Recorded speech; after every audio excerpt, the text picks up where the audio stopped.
Greetings and salutations, my fellow primal movers and enthusiasts. Welcome to my channel. My name is Oscar Perez. I am a movement specialist, coach, and the founder of Primal Kinetics Training System. This video is part of a video series that I call My Beef with Veganism. This is part 2 of the Cultic Behavior of Vegans.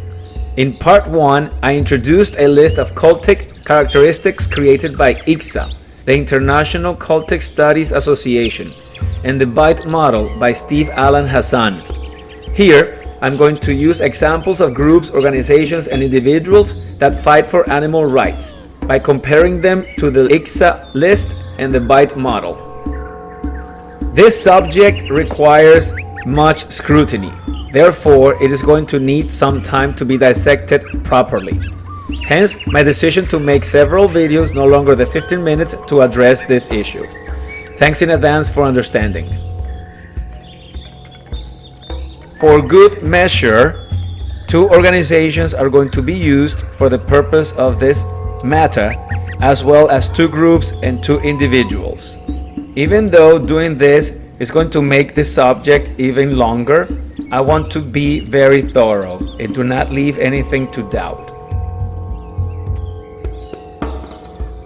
For the sake of time, and because I am a pragmatic guy, I'm going to tackle more than one characteristic at a time. Number 1, the members or group display excessively zealous and unquestioning commitment to its leader and or cause, and regard the belief system, ideology, and practices as the truth as law. Number 5, the group is elitist, claiming a special exalted status for itself, its leaders, and members.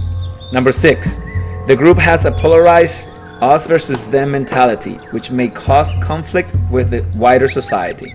And number 8, for now, the group teaches or implies that its supposedly exalted ends justify whatever means it deems necessary. The good old PETA. That is right, my friends. The ever menace to anyone who dares own animals for any reason. People for the Ethical Treatment of Animals is the world's largest animal rights organization. On the surface, PETA seems like a progressive organization, but when we dig deeper, in reality its mission is in stark contrast to the face it portrays.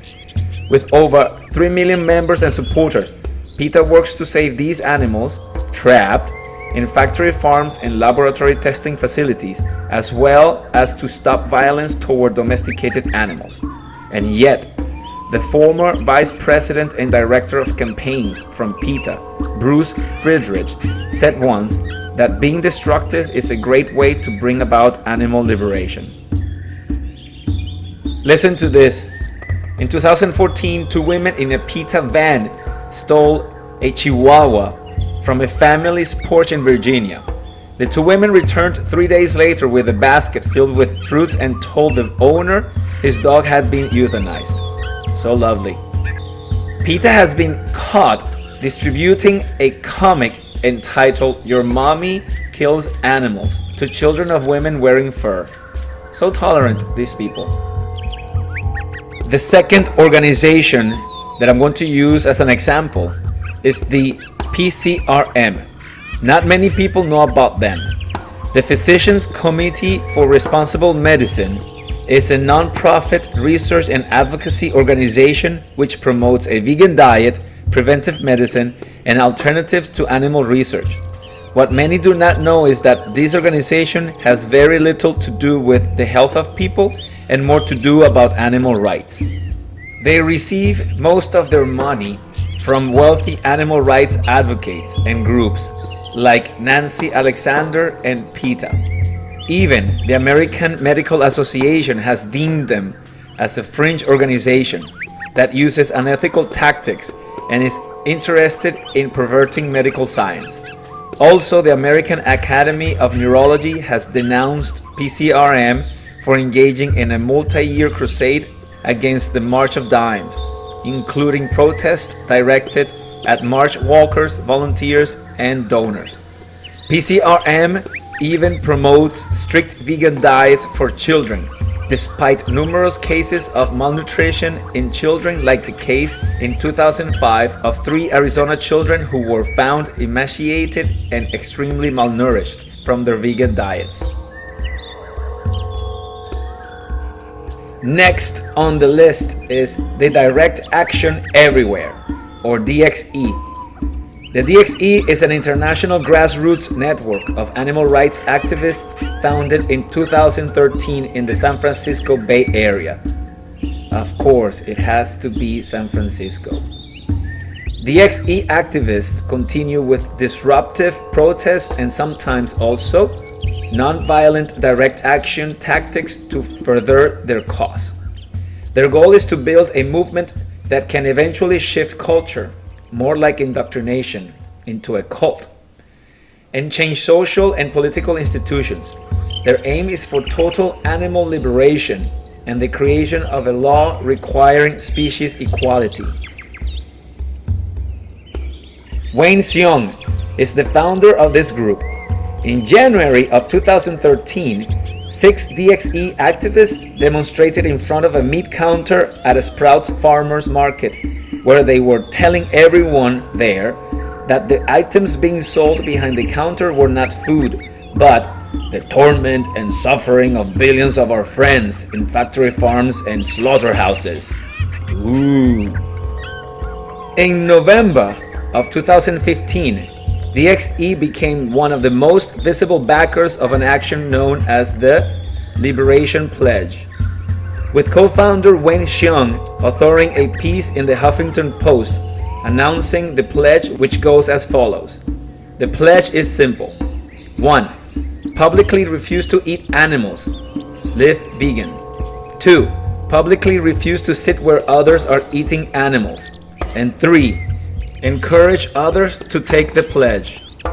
I like to call this vegan fundamentalism. In the previous video of this series, I mentioned that veganism is an ideology that can give anyone who follows it a complete worldview about life and its meaning. It gives its followers a strong sense of belonging, as being part of something greater than themselves. Vegans wear the label with pride because it's what makes them who they are to the core. It shapes their whole identity. A really good example is Mr. Joseph Armstrong and his minions. This next quote tells us everything we need to know about this guy. Quote, I wanted to give back. I wanted to help the less fortunate. I wanted to help human beings, which is still one of my passions. But I had a realization.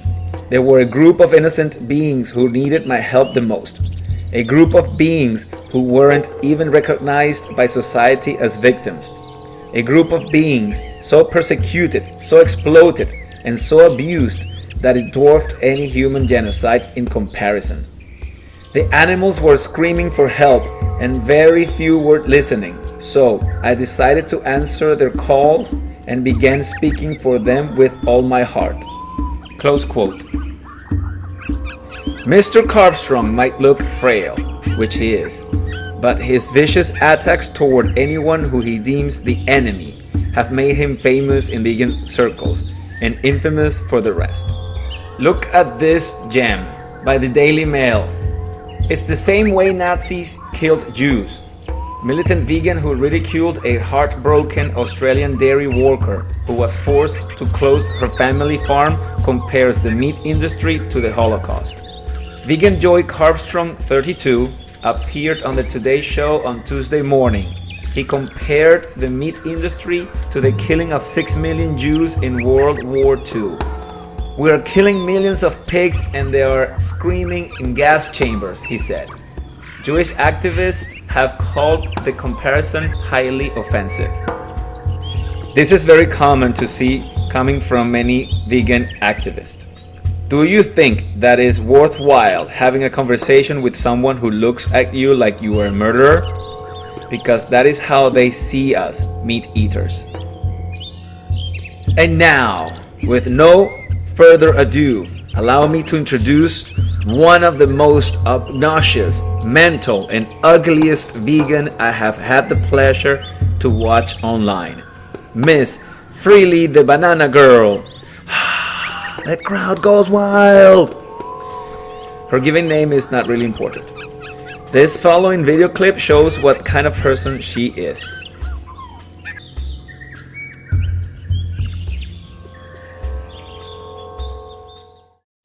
So I just woke up and I was thinking about something in bed, which I think about quite often, and that's where the people who continue to eat meat and dairy, even though they know the impact of their diet choices on the planet, on the animals, they've watched Earthlings, they know the facts, they've been educated, but they choose to continue eating animal products, whether they actually deserve to continue living. And that might be like so extreme sounding to you, so dramatic, but I've got to break it to you, we live in an extreme, dramatic world. The slaughterhouses still exist. The fur farms still fucking exist. They are still there regardless of you turning a blind eye to them and focusing on other things. They are still there. Animals are still having their fur ripped off their back. Animals are still having anal electrocution. They're still having their throats slit, their skulls crushed. That shit is still going on. And yes, it's negative, and we need to bring attention to it to make a positive change. That's what's positive about the focus of, animal rights activists and people who actually give a shit about the planet. Well, that is just a tiny sample of what Miss Freely brings to the metaphorical table. As you can see, here lies a typical ethical vegan activist who believes vehemently that she is mightier than thou. Next, we have Mr. Vegan Gains. Again, his name is not important. Another lovely ethical vegan that cares so much, but so much about the environment and non-human animals that he almost killed a pet dog he had because he was feeding the unsuspected animal a vegan diet. Yep, he is that delusional.